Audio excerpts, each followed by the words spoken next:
Okay.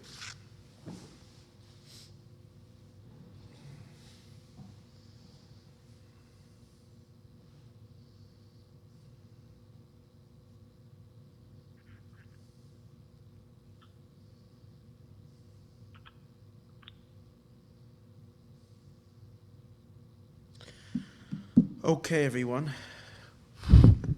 Welcome. And we haven't done this class in a few weeks. I think it was a month about. And Baruch Hashem, we're back. So I'd like to start, this is our Dvar Malchus class, I'd like to start a new sicha, a new talk. This is from the Dvar Malchus, Shabbos Mevorchim Shvat. We're coming up to the month of Shvat. Coming up to Yud Shvat, a significant, such a powerful day, 70 years. The recording has started. So we are holding over here. So I'd like to learn this fascinating talk. It's very, very deep and sheds a lot of light. And so here's Parshas Vaeira, Dvar Malchus. The talk was given on Chavches Tevis, Koyach Tevis, Shabbos Mevorchim Shvat, Tov Nun Beis, 57-52. Okay. The theme of the talk over here is dealing with something that's very relevant in that it's discussing the revelations of godliness associated with the coming of Moshiach, which is the theme of Parshas Vaeira. Parshas Vaeira talks about the Hashem is telling Moshe that there was a limitation and a constriction in the godly revelation in the world up until that point. Even to our forefathers, Avram, Yitzchak, and Yaakov, the patriarchs of the Jewish people, godliness filtered through a major filter.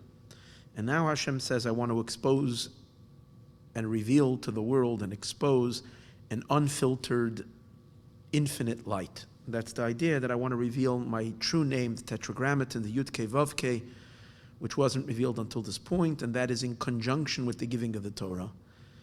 And that kind of was supposed to be an explanation, it is an explanation, on Moshe Rabbeinu's complaint about what's going on. Why is there so much suffering? Moshe Rabbeinu complained after Hashem sent him. So here was the answer that Hashem was giving to Moshe Rabbeinu. And in this talk, the Rebbe is going to connect it that there is the revelation that happened then at the time of the giving of the Torah, which is a spectacular revelation and far, far greater than the revelation that ever happened before.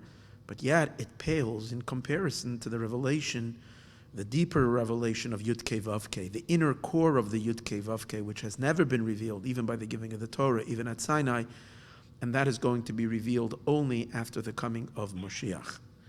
In some ways, we can say that's the revelation of the essence of Hashem himself, the revelation of Atzmos himself, of the essence of God himself, that is going to be revealed only in the coming of Moshiach. What happens when you have the Gilui of Atzmos, when you have the Gilui of the essence of God, everything responds. That's, in other words, if we compare it to the giving of the Torah, there's two things that happened, but the main thing that happened by the giving of the Torah, as we said now, is that a much higher level of the divine was revealed. An unfiltered, infinite light of God came down to the world, revealed to the Jewish people. But what's its relationship to the giving of the Torah? So like it will be elaborated and discussed in this talk, it's connected to the idea that we're able to connect Elokus, divinity, to the material and the physical. Up until that point, the godly could not be accessed and could not be drawn down into the material physical world. The physical world just was not ready, was not a container, was not a vessel, was not able to contain holiness. And by the giving of the Torah, this is a common theme that we learn in Chassidus. We should always remain excited about it. We should never get, I know that already, because it's a very exciting thing that godliness can actually reach and permeate the physical world, that you can touch God through touching a physical object, when the object is an object of holiness. When you're touching tefillin, you're actually touching God. You're touching God's brain. When you're touching any other instrument of a mitzvah, when you're picking up a Sefer Torah, it's like you're picking up Hashem. You're embracing God himself, because God has manifested in the physical. That chiddush of Matan Torah. Now, that idea that God comes down lower is related to a higher revelation of Hashem. It's, in other words, only the greater and more intense and unfiltered levels of the divine, being that they are infinite, they have no limitations of where they can come.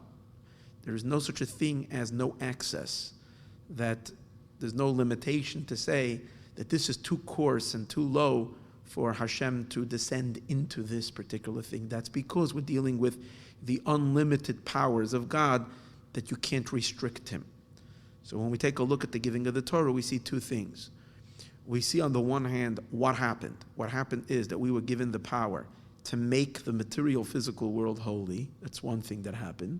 And the question is, what's the empowerment? How are we doing that? How are we accomplishing and making the physical world holy? That's because we are accessing, it was revealed to us at that time, a much higher level of the divine that's not limited, and therefore can descend and actualize itself or channel itself or be channeled into the material physical world. That's regarding to the giving of the Torah. Now let's take it a step deeper. The same is also regarding the revelation of Hashem in the material physical world.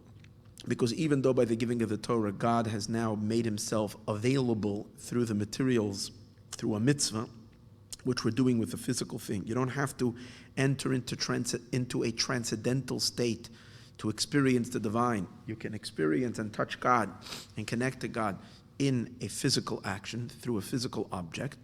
That's tremendous novelty. But yet, it's not so much experienced.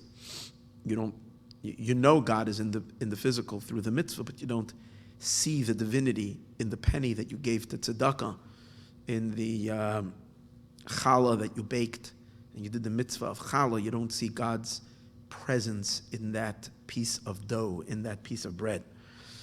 So the next stage is divine revelation. When Mashiach will come, God will be revealed in all the objects we did mitzvahs with. God will be fully, explicitly revealed, and via them, God will be revealed in the whole world. Now, that the physical, material, coarse world that exhibits and generally displays only an awareness of its own self should become completely transparent and revealing of God, that is an infinite step farther than the giving of the Torah. Because with the giving of the Torah, we're dealing with the drawing of God into the world, but not yet the revelation of Hashem in the world. The revelation of Hashem will only be when Mashiach comes. And that is going to be revealed over here, takes an even higher, deeper, truer, more essential essence of God, so to speak, to enable something like that to happen. That's stage number 3. That's the coming of Mashiach. So that's as he's going to explain, that's within the Yud Kei Vav Kei, a higher level of Yud Kei Vav Kei. There is the lower Yud Kei Vav Kei, the lower tetragrammaton, and there's the higher dimension of the tetragrammaton, and that is revealed only by Mashiach. When that happens, as we said, everything in this world operates in accordance to the divine. The entire existence is synchronized with God. And that's what's so exciting, because there is so much of the world that is synchronizing with God's will. If we only dare to open our eyes today's days, we can see so much. And I can refer you to my Monday night class this week, in which we can see so many amazing things happening. They're not happening through divine intervention. It's not like the nature of the world is working one way and there is divine intervention moving things another way, but rather it's like happening from within creation itself. Certain pieces of creation are just falling in place. And when I say pieces, I don't mean small little pieces. I mean humongous chunks of creation of the world. And actually 90% of the world is, or maybe even more, but again, not completely seen to us yet, is aligning itself to do God's will. It's really amazing. That is this revelation. It's not only that God is present in the physical world now, because we've drawn him into the world, but he's actually manifesting. Everything we've done in Torah and mitzvahs for the thousands of years is beginning to show its fruit right now. And that's the idea. Vaeira, I have appeared. Okay. What the Rebbe is going to do in this unique sikha is he's going to explain how all the farther revelations, all these greater revelations, the two latter stages of revelation, the revelation of the giving of the divine at the giving of the Torah, and even the greater revelation of Hashem, that's going to be when Mashiach comes, which was not there by the time of our forefathers, only by the giving of the Torah, and then the next stage by the giving of Mashiach. Yet the Rebbe is going to explain how really it's really all there from the beginning. And not only that, the true empowerment for all of this is from the very, very beginning, from our forefathers. That's the theme of this talk. And then he's going to explain how we see this also, that there's three tkufis, three time periods, also in the last generation itself, referring to his leadership, his father-in-law's leadership.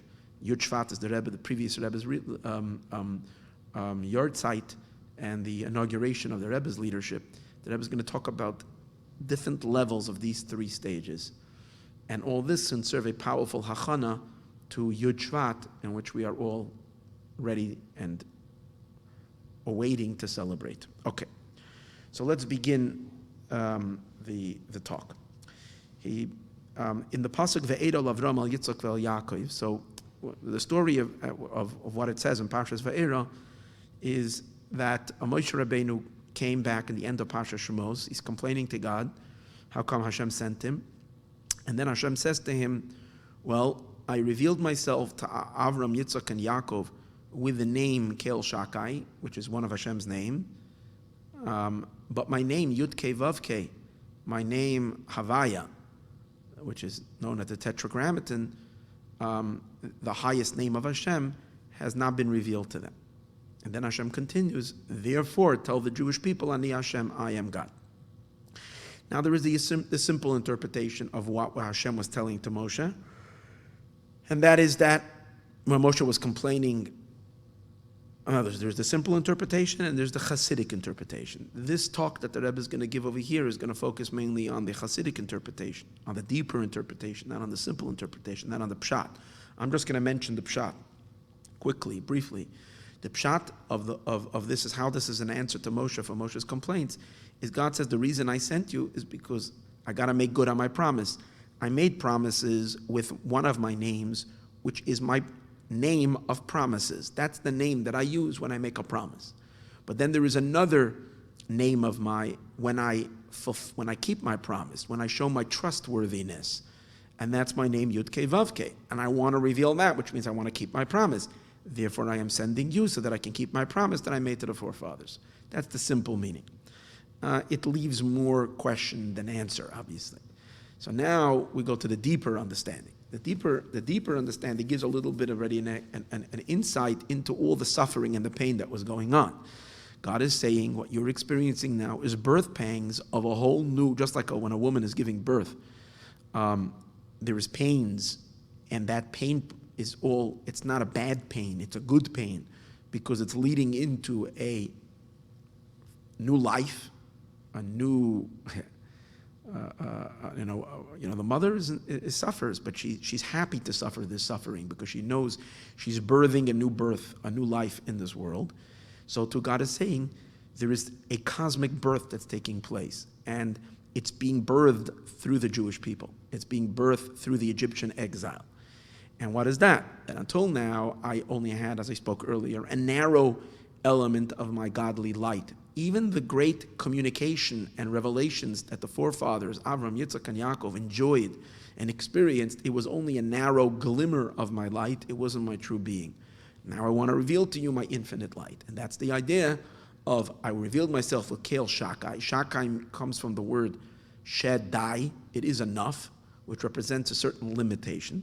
But now I want to reveal my name, Yud Kei Vav Kei, which transcends limitation. That's why Yud Kei Vav Kei stands for past, present, and future altogether, which means it's not bound by time. The deeper meaning, it's not bound by any limitation. So this is the gist of God's answer. This is what Hashem is saying. So the Rebbe asks now on this two really good questions. Question number one is, what Hashem seems to be wanting to say is there is a contrast. Till now I revealed only a more superficial name, and now I'm going to reveal you. Now I'm going to deliver the goods. Now I'm ready to give you the real, deeper name of me. If that's the case, then the wording seems to be a little off. Because the wording says, I appeared to Avram, Yitzchak, and Yaakov with my name Kel Shakai, but my name Yud Kei Vav Kei I did not reveal to them. Right? And in the English we would say, but to you, so we would put in a but to you, or however to you, I want to reveal something greater. So a good word would be aval, but, something like that. Aval achshav, but now. But Hashem doesn't say that. He says what he revealed to the forefathers, and then he says, lachen, therefore, tell the Jewish people. The word therefore, the word lachen, is a connecting word, not a disconnect. Not saying, till now was so, but now is so. That's coming to say there is a difference. It's not a differentiator, it's not a separator, it's a connector. So it seems to be saying, I revealed my name Kel Shakai, right? And because I revealed my name Kel Shakai, therefore now I'm revealing Yud Kei Vav Kei, which is implying that there is a connection between what was revealed before and what is going to be revealed later, which doesn't seem to be the explanation as it is explained in the Chassidic writings, that the whole point that he's giving Moshe is that it's not a continuation. It's a whole new thing. That's why we had to experience this interruption of the divine, because it's a new chapter, an interruption of the divine revelation, and suffering and pain, because something totally new is coming to the world. But that's not, the word lachein doesn't seem to express that. Number two, second question, is since the whole parsha, the theme of the parsha, is now I am revealing something much deeper. I'm revealing the Yud Kei Vav Kei to the Jewish people, which is something I didn't reveal to our forefathers, but to the Jewish people I will, and therefore tell the Jewish people that I'm going to take them out of Egypt. First of all, the going out of Egypt itself was going to reveal all the miracles that were going to happen by going out of Egypt. Was going to be a display of God's omnipotent power, right? Of the Yud Kei Vav Kei. Especially when he's going to take them, I will take you to be for me for a people. That's going to be, by the giving of the Torah, is going to be the revelation of Yud Kei Vav Kei. So if that's the case, the main theme of the parsha is the forthcoming revelation, the future. How come the name of the parsha is Vaeira, I have revealed myself, which is referring to the revelation which was to the forefathers, which was to Yahweh's. The revelation of the forefathers we're now dismissing. We're saying the revelation of the forefathers is not much of a revelation. And if it would have sufficed that revelation, we wouldn't have gone through all this whole journey, all this pain and this suffering. I took you through this pain and this suffering because I want to reveal to you a much greater revelation, something on a whole new level. So why are you naming this parsha, which is all about this whole new level and the new revelations, naming it by the name of the revelation which was in the past to our forefathers? Such a simple question, but such a deep and simple question. Deep and simple. Profound question. So the Rebbe answers as follows. And he says that Rashi already tells it to us right at the beginning of the parsha. When the pasuk says, Vaeira Avram el Yitzchak vel Yaakov, I appeared to Avram, Yitzchak, and Yaakov, Rashi says a small little comment. Rashi changes Avram, Yitzchak, and Yaakov, and he says Ella Avos to the forefathers. Many commentators ask the question, what does Rashi want to fix over here? What does he want to explain over here? We all know that Avram, Yitzchak, and Yaakov are the forefathers. But the deeper meaning, as the Rebbe sees it over here, in this, from his explanation over here, is that Rashi Dafka wants to emphasize our forefathers. And the idea of them being fathers means that they have a relationship to their children and that they're greater than the children. The fact that they're fathers means they are the shoresh, they're the root, and they're the makar, they're the source of the children. And always a source, you can't have anything in the result that's not in the source. The source has it all. So therefore you have to say that even though the verse seems to be belittling and diminishing what happened in the past to the fathers, and now the big things are going to happen in the future, yet at the same time the pasuk is also emphasizing the quality and the greatness and the superiority that there is to the avos over the children. In other words, there's a paradox over here. On the one hand, it's going to explain how the children are taking it way, way farther than it was to the forefathers. And the revelations of the divine that are going to happen to the children are infinitely higher than what was before. Yet, it's going to emphasize there is that, first of all, everything the children are going to get is really only derived from the fathers. And in many ways, there is a quality and a greatness in the fathers over the children. And when we say there's a quality to the fathers over the children, it's referring to all the children.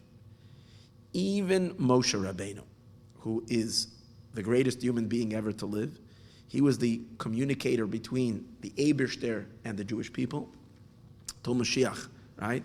So he's the communicator who brings the Torah to the Jewish people. Yet even to Moshe, he is inferior to the forefathers. Because he's in the children, he's not from the fathers. Like we see Rashi is actually emphasizing in the beginning of the parsha. Rashi says from the Medrash that God says, woe on those that are lost. Chaval, that Hashem says, it's a shame on those that are on my good friends, my dear friends, who used to be around, but they are no more. And now I have to deal with you, Moshe. Hashem is almost complaining to Moshe, like, you don't compare to what was. They didn't question me, but you are questioning me. In other words, you're seeing over here already that even to Moshe, again, there's a paradox, because just like with the Jewish people have a much greater revelation than the forefathers, yet the forefathers have a quality above the Jewish people, above the children. And the same is with Moshe. We say, no other prophet like Moshe, no other greater human being like Moshe. Yet at the same time, when Hashem compares him to Avram, Yitzchak, and Yaakov and says, you can't stand in there. It says somewhere else, the Rebbe doesn't bring it here, but it says somewhere else, Hashem said, Moshe, b'makom gedolim l'mal tam, I don't stand in the place of the giants. So it's interesting. You got that paradox. But what is the meaning over here? The entire revelations, everything that's going to happen in this parsha, all the Yud Kei Vav Keis, and as we're going to see soon, not just the Yud Kei Vav Kei that's going to be revealed at the time of the giving of the Torah, but even the futuristic Yud Kei Vav Kei, it's going to be revealed to Mashiach. That too, it's all emanating from the nucleus, and the nucleus is our fathers. Now, it's because they're fathers, they empower this to the children. How can we have something much greater than that they themselves didn't have, yet we have it from them? Well, we find this concept already. He says in a footnote number 8, we find this concept also in what Chazal say, Yafe koyach haben mi koyach ha'av. That simply it says sometimes you see children that exceed their talents in their accomplishments, they exceed their parents. You see that sometimes. Children are greater than their parents. Yet Chazal say that the meaning, Yafa koyach haben, that the child can be, the power of the child can be greater than the power of the parent. But Chassidus finds an interesting diuk. An interesting nuance over here. But the sages are hinting to. Yafa koyach haben, the child's power is greater. Mi koach ha'av, that even this, that the child is greater than the father, that too comes from the power of the father. because the child doesn't have anything without his father. His entire being is his father, is his parents. But this that the child has that power that exceeds the parent, that too is empowered by the parent. What does that mean? Children are derived not from the expressed, developed, actualized personalities and talents and powers of their parents. A child is derived from the very core essence of the parent. Therefore, it's possible that there are certain essential powers that remain latent and untapped. They remain potential and they're not developed by the parent, but the child will develop them. So even when the child develops these powers, so they actualize it and they have these greater powers, superior or more than their parent, that too came to them because it's really their parent's power, undeveloped by the parent, but it was now developed in the next generation. Like you have even in genes, you have the idea that there are certain unexpressed genes that pass from parent to child, not activated in one generation, but get activated in the next generation. But yet it was coming and derived from the parent. So everything we, the Jewish people, have comes from the fathers. That's why this already answers the question of why the parsha that's going to speak about the future revelation is called Vaeira. It's related to the revelation to the forefathers. And the Rebbe is going to take it a step further. We're not talking about that it's there in potential by Avram, Yitzchak, and Yaakov, but it's actually there already in a certain actualization as well, the future revelations. However, in a limited form. In a limited form, it is already there in the limited revelation to Avram, Yitzchak, and Yaakov, which we have to accept that is limited. If it wouldn't have been limited, we would not have gone through the exile so that we can come to something much greater. Yet, hidden and concealed in this limited revelation lies the entire potency of everything that's going to happen later. So he says, where do we see that? Where do we see? So what now? Let's translate into the pasuk. Hashem says to Avram, Yitzchak, and Yaakov, I revealed Kel Shakai. Which Kel Shakai, as we said earlier, Shakai comes from the word Shaddai, enough. It's limited. Yet we have to say that in Kel Shakai, in the name Shakai, embedded and hidden in it is really the revelations of Yud Kei Vav Kei that happen later. So where do we see that? So he says like this. The main idea that we say the children, the Jewish people, have the revelation of Yud Kei Vav Kei is related to the fact that God gave the Torah to the children and He did not give the Torah to the forefathers. The pivotal idea over here is Matan Torah. The forefathers did not receive the Torah. We, the Jewish people, received the Torah. The giving of the Torah, that's the revelation of the Yud Kei Vav Kei. Fine. Like it says in the pasuk, "L'chein amor lebnei Yisroel, ani Hashem, I am Hashem." And where will you see that? Because the four languages of the four expressions of Geula, of redemption, that we drink the 4 cups of wine. V'hitzesi, v'hitzalti, v'ga'alti, v'lokachti. What was v'lokachti? I will take you. I will make you mine. Which is lila'am, v'yadaitem, and you will know ki ani Hashem, that I am Yud Kei Vav Kei. In other words, you will experience Yud Kei Vav Kei. That's given by Matan Torah. Now the question is, but our forefathers did not receive the Torah. However, let's dig deeper into that. Were our forefathers, Avram, Yitzchak, and Yaakov, disconnected from the giving of the Torah? Is it something totally new, or are they related to it? So the Rebbe builds the case as follows. So he's now going to discover how Avram, Yitzchak, and Yaakov, primarily Avram Avinu, as he's discussing over here, is deeply connected to the giving of the Torah. That happened later. And he develops that in stages. Number one, Avram Avinu was the introduction to the giving of the Torah, was the preparation. Also, Avram Avinu himself kept the Torah. He kept the Torah, it says, to all the tiny little precepts, all the details. Avram fulfilled all the Torah. Yet we know that the quality of his mitzvahs don't compare to the quality of mitzvahs that happened later. But you see, he has a connection to the giving of the Torah. Now a step deeper. Not only that, But actually, the beginning of the literal giving of the Torah began already in Avram's life, as it is known. The main chidush of the giving of the Torah, as I mentioned earlier, is that we can sanctify the material. Our forefathers did mitzvahs, but their mitzvahs channeled godly light to be accessed and experienced in a more transcendental, spiritual experience. In other words, they were able to stimulate the divine, make God more present, but all in heaven, not on earth.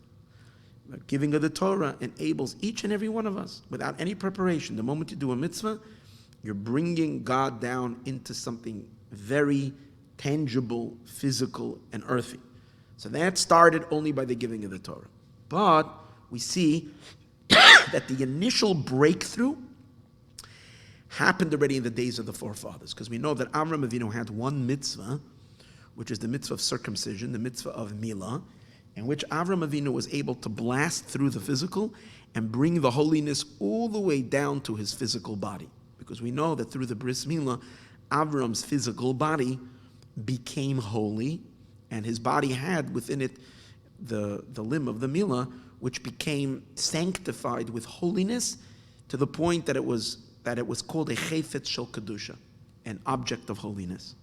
That's the first point in the material world that became holy. That means, is there any matter? Is there any matter in the world that was holy? On the giving of the Torah, the first day Jews put tefillin, that pair of tefillin was the first matter to become holy, but not really. The first physical object to really, if the holiness was in the very cells, in the very substance, in the very atoms, in the very material, that was Avram Avinu's body in the bris milah. Now, it's very limited. Why is it limited? Because the divinity was able to touch a limb in the holiest man's body.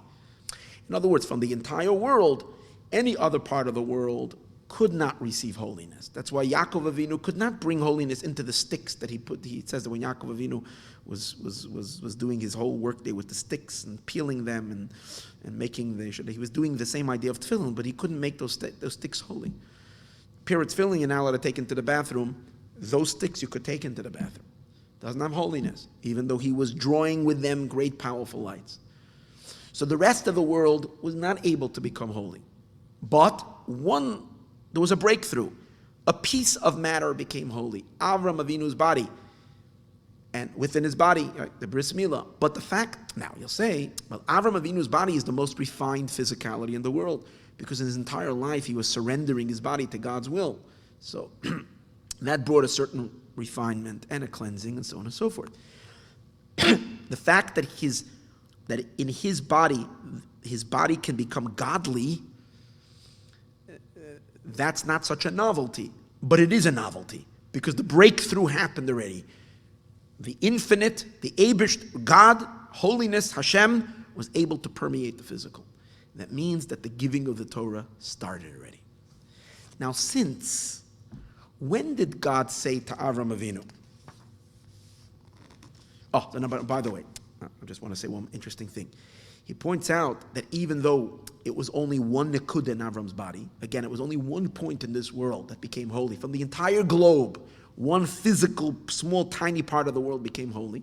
But yet, that small little part that became holy is related already to, it will spread.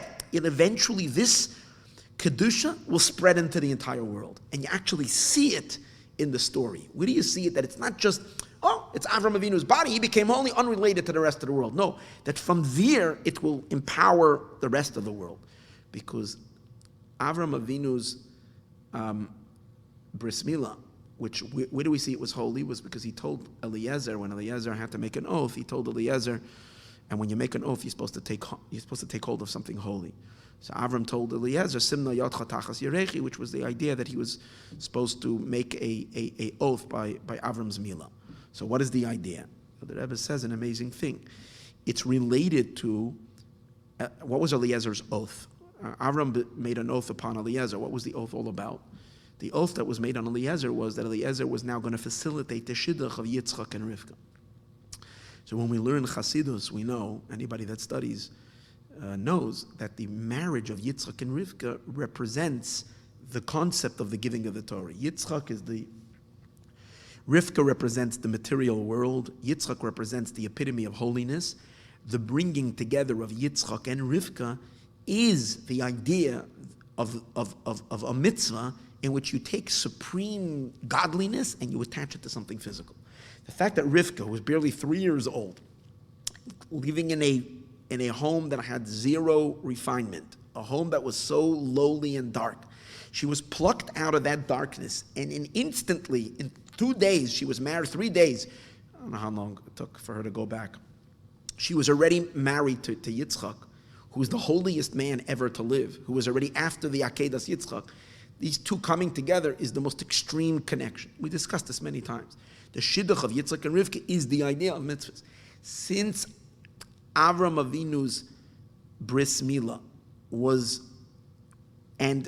which served as the oath administered to Eliezer, which brought about the shidduch, so you see that his milah, his holiness and his body is spreading through the oath given to Eliezer, facilitating the marriage of Yitzchak and Rivka, enabling every single one of us in our physical lives, you in your kitchen, someone else in their office, another person in their on the freeway, in a store, whatever it is, to connect the material, gashmiistic, physical, most mundane elements of life and make it totally holy.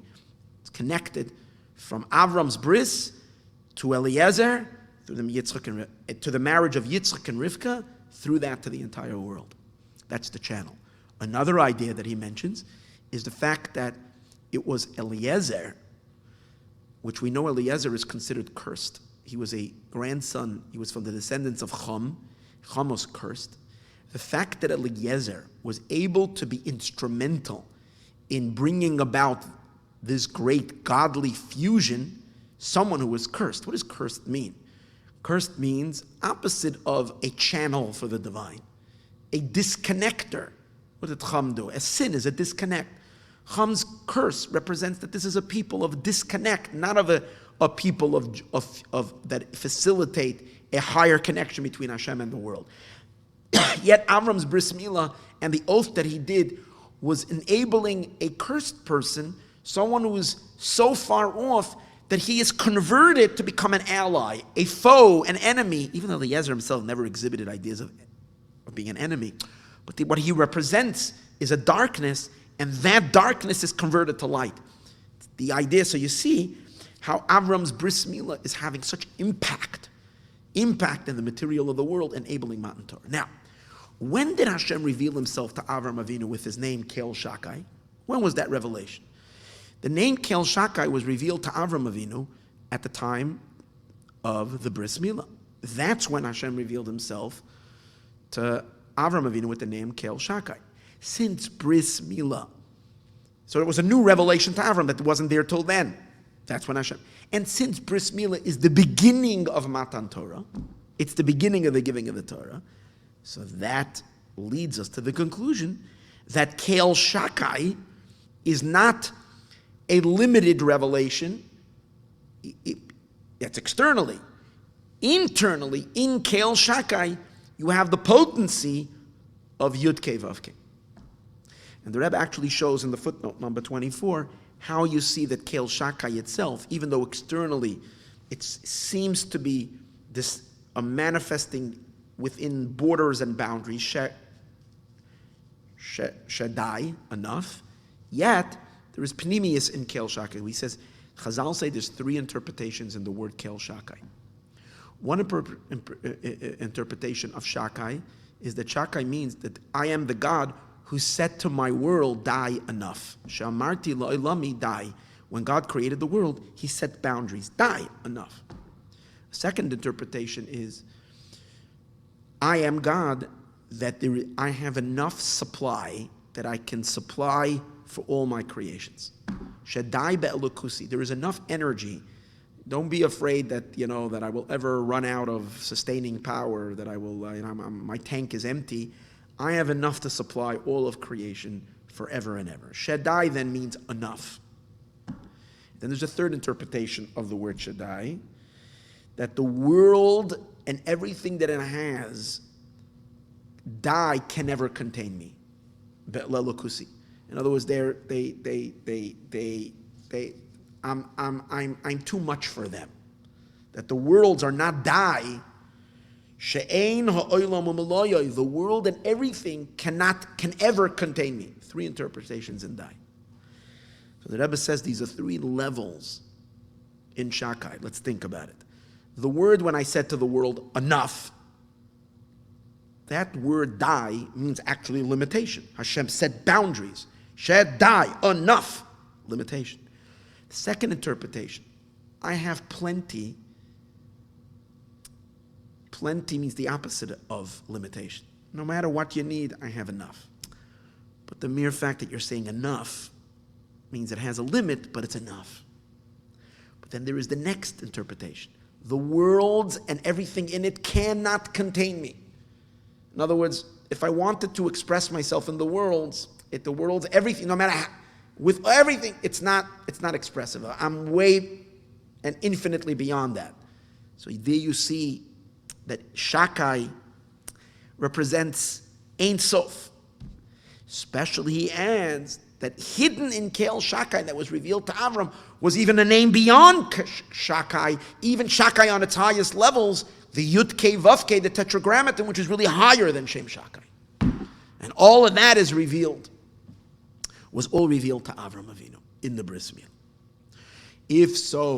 If we're saying that Avram Avinu is already the revelation of Kel Shakai, of the giving of the Torah, that's why we find two things. In the Kel Shakai to Avram, embedded in it is already Yud Kei Vav Kei, number one.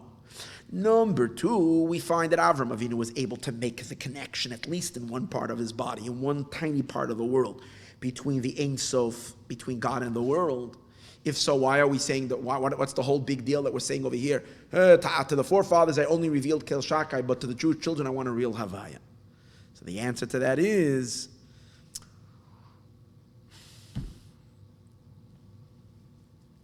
what's the relationship?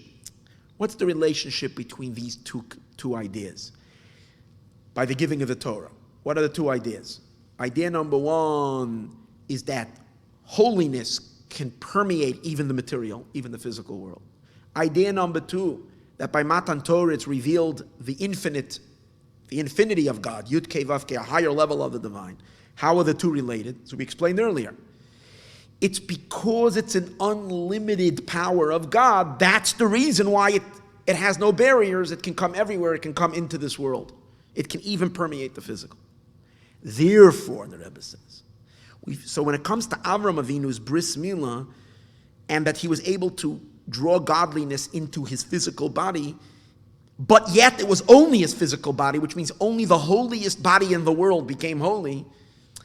On the one hand, it's already indicating on the limitlessness of God, because without the limitlessness of Hashem, even the holiest part of the physical world would not be able to be made holy, godly, because physicality by its very definition is a block on God, is complete opposite of Hashem, and therefore it should not be able to reveal God, only because God's omnipotence, physicality could become unified with the Eibishter. That's number one. Number two, however, the fact that it's not revealed everywhere, you can only do it in Avram's body, but it was not done everywhere, it's lacking in the revelation of that omnipotence. You know, the omnipotence is there in potential, but it's not fully revealed.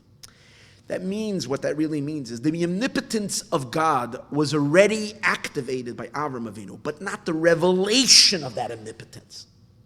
It was there, but not revealed. That's the chiddush that Hashem is saying to the Jewish people. Now I want to reveal it. And what's going to be the revelation of it? The fact that you're going to get the Torah.